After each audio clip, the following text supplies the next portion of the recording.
for the Transportation Trust Fund solely on the back of taxpayers by imposing a hike on the gas tax without any discussion of tax fairness. Never mind that we're already one of the most heavily taxed states in the country and that excessive taxes are driving people and businesses to other states.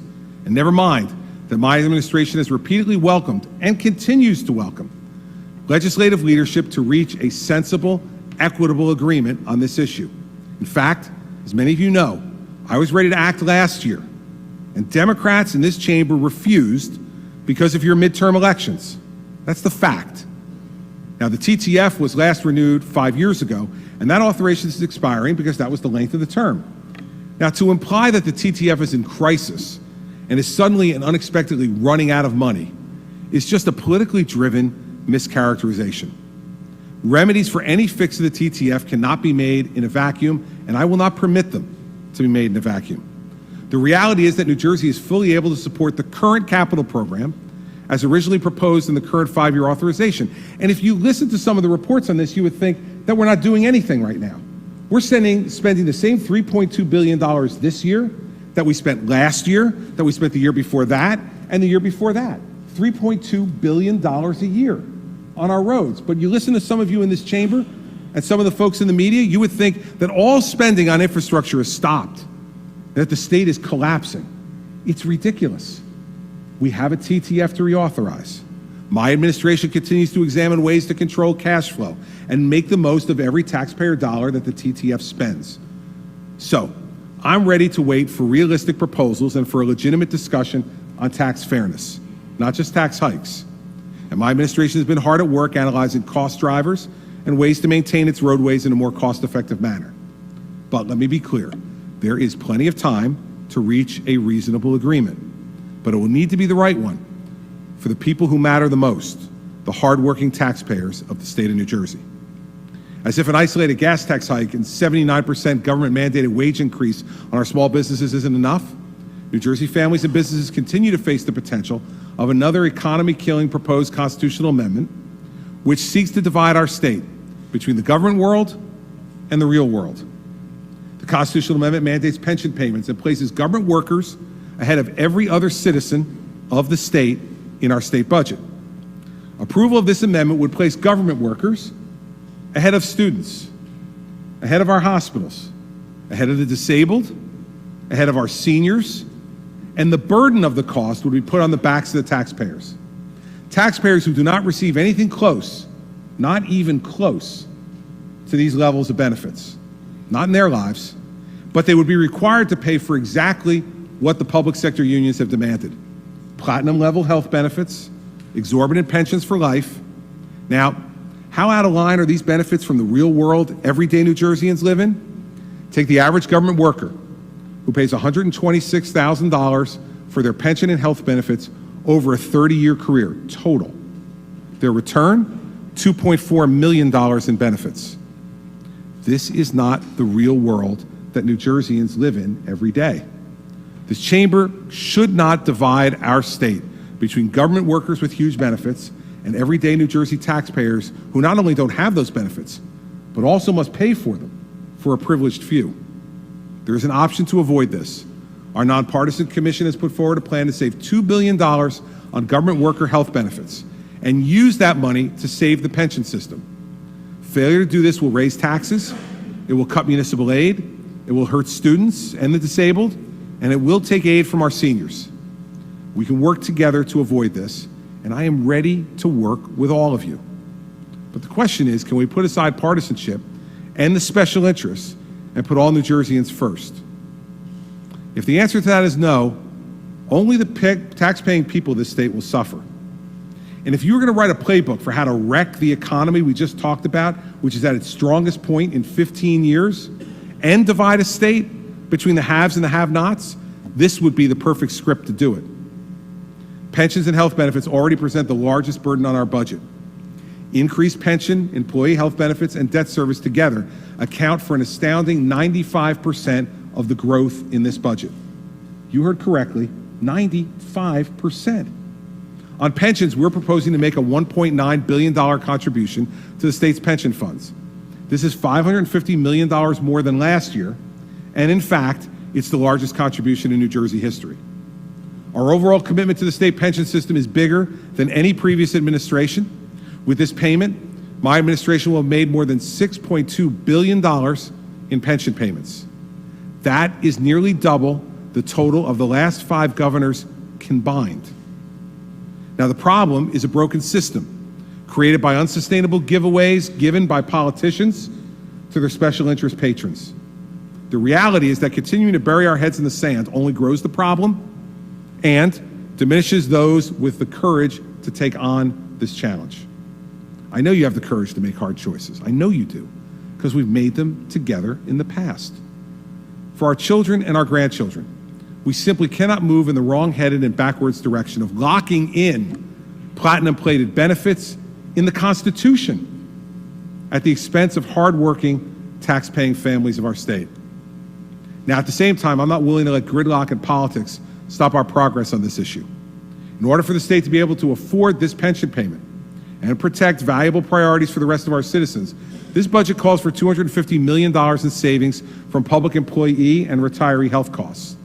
Through reasonable reforms such as requiring the use of generic drugs when they're available, modest increases in copays to discourage unnecessary emergency room visits, and establishing new delivery methods for primary care services, we can continue to provide quality care, but with important savings. Absent any reforms, get ready for this. State costs for government worker and retiree health insurance would increase this year by $487 million. That's the increase. $487 million. And it's a comparable rate moving forward if you lock in these benefits. We simply cannot afford this. And let me be clear. None of you can afford this type of spiraling growth, no matter who stands behind this podium.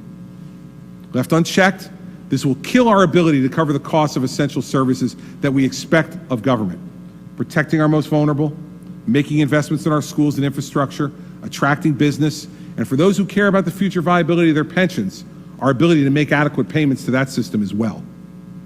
Or it will require a massive tax increase that our citizens cannot sustain. Talked about this last month. Nobody raised their hand for a 10% sales tax increase. Nobody raised their hand for a 23% income tax increase. I'm glad you didn't, because to do so would be insanity. These are common sense reforms that will save everyone money while still providing great coverage to employees. So I'm looking for $250 million in savings in this budget from the plan design committees, and I urge them and hope you will urge them to do the same. Let's talk more about what that $250 million means beyond the state budget.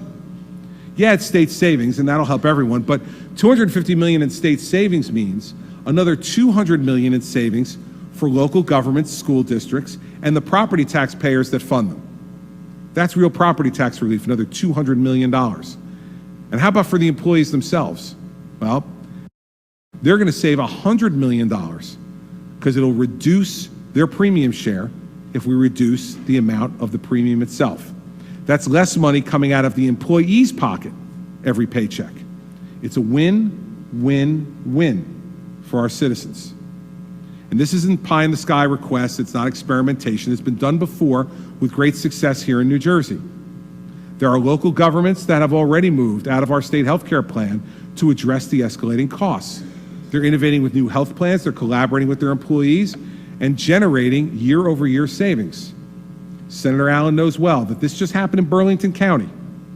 We can do this statewide. And this is how we achieve the hard reforms our state needs and put New Jersey on a sustainable path to the future.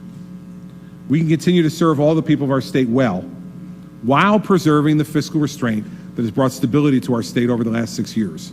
And if we do that, we can deliver a fairer and a better deal for the people who pay the bills, our taxpayers. And it allow us to maintain the state's other commitments. My proposed budget includes over $16 billion in direct and indirect property tax relief, including $13.3 billion in school aid, $1.5 billion in municipal aid, and $1 billion in direct property taxpayer relief programs. Does that mean more than 440,000 seniors and citizens with disabilities will receive an average homestead benefit of $515, and more than 160,000 will receive an average property tax freeze benefit of more than $1,200. More than 200,000 other homeowners earning up to $75,000 a year will receive an average of more than $400 in their homestead benefit.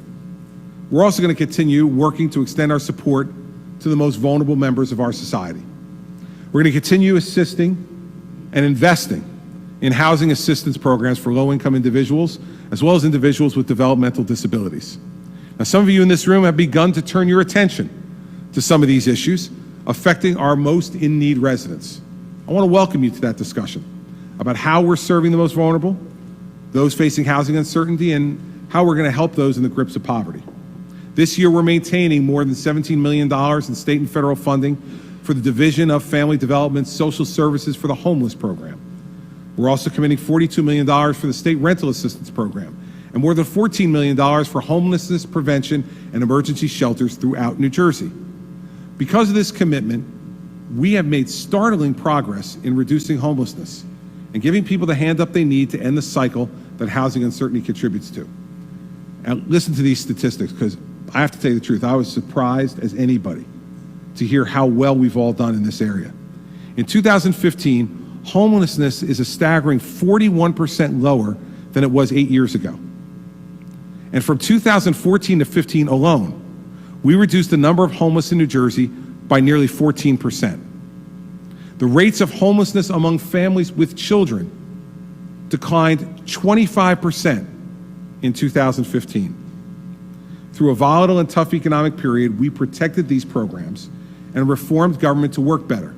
And the results have been extraordinary in helping to get the homeless off the streets and into a home.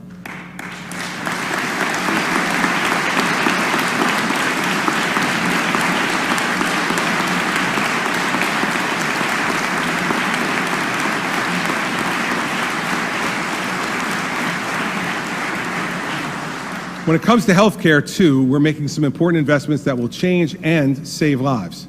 Last month, I called on this legislature to join me in doubling down on our state's fight against drug addiction, and the budget I submit today reflects that. We have a chance to help people beat this disease. We have a chance to reclaim the lives of thousands of our fellow New Jerseyans. In fact, 2015 saw the first decline in overdose deaths in 4 years.